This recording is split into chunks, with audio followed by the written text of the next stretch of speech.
રાજ્ય સરકાર દ્વારા સર્વ શિક્ષા અભિયાન અંતર્ગત ગ્રામીણ વિસ્તારમાં સારી શાળાઓ બનાવી બાળકો સારું શિક્ષણ લઈ શકે તે માટે દર વર્ષે લાખો કરોડો રૂપિયાની ગ્રાન્ટ સરકારી શાળાઓ પાછળ વાપરે છે.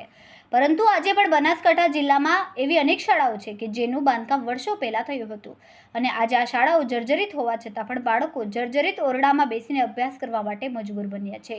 ત્યારે બનાસકાંઠા જિલ્લાના દાંતીવાડા તાલુકામાં આવેલી દાંતીવાડા પ્રાથમિક શાળાની શરૂઆત 1985માં નવા ઓરડાથી શરૂ થઈ હતી, જે બાદ વિદ્યાર્થીઓની સંખ્યા વધતા 1989માં શાળામાં 2 રૂમ વધારીને 10 રૂમની આ શાળા બનાવવામાં આવી હતી, જે બાદ બાંધકામ જૂનું થતાં 3 રૂમ વધારીને વર્ષ 2001માં શાળા 13 ઓરડાવાળી બનાવી શાળા ચલાવવામાં આવતી હતી.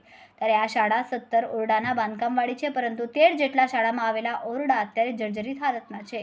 ત્યારે તમામ 13 ઓરડામાંથી રોજે રોજ એક બાદ એક છતના પોપડા નીચે પડી રહ્યા છે, જેના કારણે અત્યારે શાળાના આચાર્ય દ્વારા આ તમામ 13 ઓરડા બંધ કરીને બાળકોને ખુલ્લામાં અભ્યાસ કરાવી રહ્યા છે.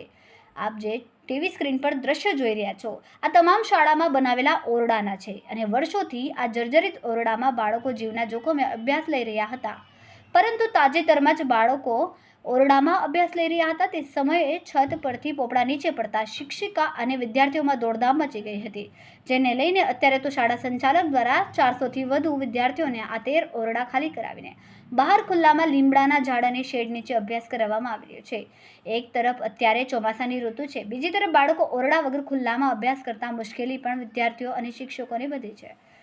આ બાબતે શાળાના આચાર્ય દ્વારા છેલ્લા 3 વર્ષથી શાળા જર્જરિત છે તે માટેની રજૂઆત કરવામાં આવી હોવા છતાં પણ હજુ સુધી કોઈપણ પ્રકારનું કામકાજ શાળામાં કરવામાં આવ્યું નથી, જેના કારણે અત્યારે તો દાંતીવાડા પ્રાથમિક શાળાના બાળકો અને શિક્ષકો ભયમાં શિક્ષણ મેળવી રહ્યા છે. દાંતીવાડા પ્રાથમિક શાળાની શરૂઆત આજથી 40 વર્ષ પહેલાં થઈ હતી. આજે આ શાળાને 40 વર્ષ જેટલો સમય થઈ ગયો હોવા છતાં પણ હજુ સુધી આ શાળામાં નવું કોઈપણ પ્રકારનું બાંધકામ કરવામાં આવ્યું નથી, જેના કારણે અત્યારે આ શાળામાં 17 ઓરડામાંથી 13 જેટલા શાળાના ઓરડા ચારે બાજુથી જર્જરિત હાલતમાં જોવા મળી રહ્યા છે.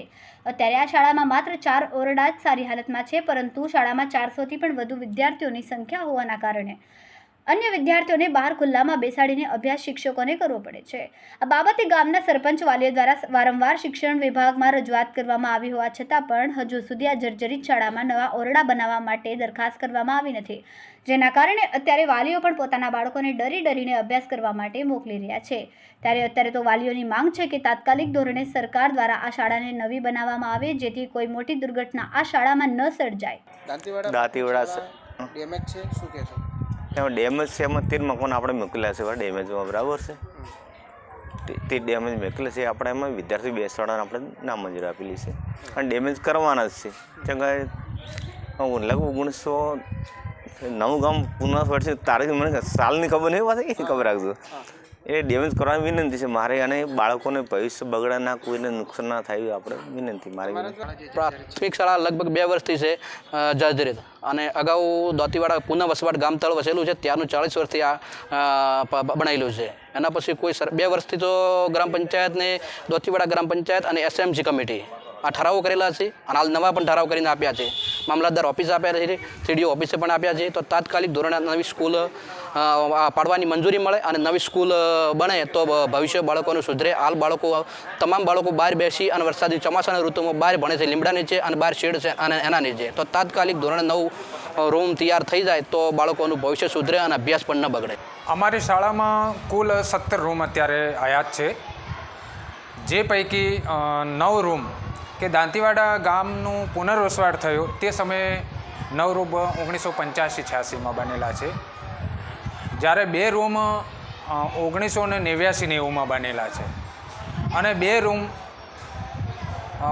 2001-02ની સાલમાં બનેલા છે. આમ 13 રૂમ ડેમેજ કરવા પાત્ર છે, જ્યારે 4 રૂમ ઉપર નીચે છે જે સારી હાલતમાં છે.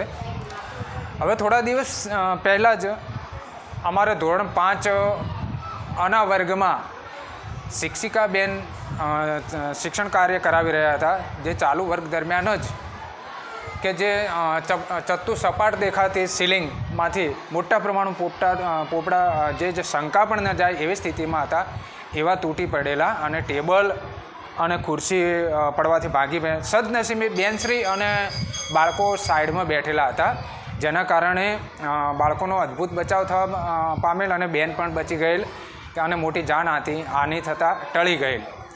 આથી આ રૂમ ઘણા જૂના હોય, ડેમેજ કરવા પાત્ર છે. દાંતીવાડા શાળાના રૂમો ડેમેજ છે એવું 2023માં આચાર્ય શ્રી તરફથી પત્ર મળેલ હતો અને એ વખતે એમને રૂમો ડેમેજ કરવા માટેની જાણ કરવામાં આવેલ હતી, પરંતુ લોકસભાનું ઇલેક્શન હોવાના કારણે ત્યાં મતદાન મથકો હોવાના કારણે એ સમયે ડેમેજ નહોતા કરી શક્યા અને ત્યાર પછી એસઓઈમાં આ શાળાની મરામત ચાલુ હતી અને અચાનક જ એક રૂમમાં પોપડા પડેલ છે. ત્યારે એ રૂમને ડેમેજ કરવાની દરખાસ્ત તૈયાર કરવામાં આવી છે અને એ મકાનમાં બાળકોને ન બેસાડવાની સૂચના પણ આપવામાં આવી છે.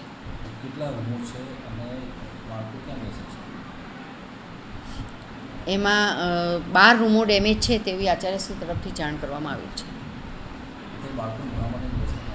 અત્યારે બાળકોને ભણવા માટે ત્યાં જ એ જ કમ્પાઉન્ડ હોલમાં બીઆરસી ભવનના 2 હોલ છે એમાં વ્યવસ્થા કરી છે અને શાળાના કોર્ટને અડીને જ માધ્યમિક શાળા ચાલે છે એમના તરફથી પણ 8 રૂમ આપવાની ખાતરી આપી છે અને ત્યાં બાળકોને બેસાડવામાં આવશે. નવી રૂમો ક્યાં સુધી બનવી પડશે? નવીન રૂમો મંજૂર થાય ત્યારે એને બાંધકામમાં જેટલો સમય લાગે એટલા સમયમાં એ તૈયાર થઈ જશે. રિપોર્ટર મહાવીર શાહ, ડીસા, બનાસકાંઠા.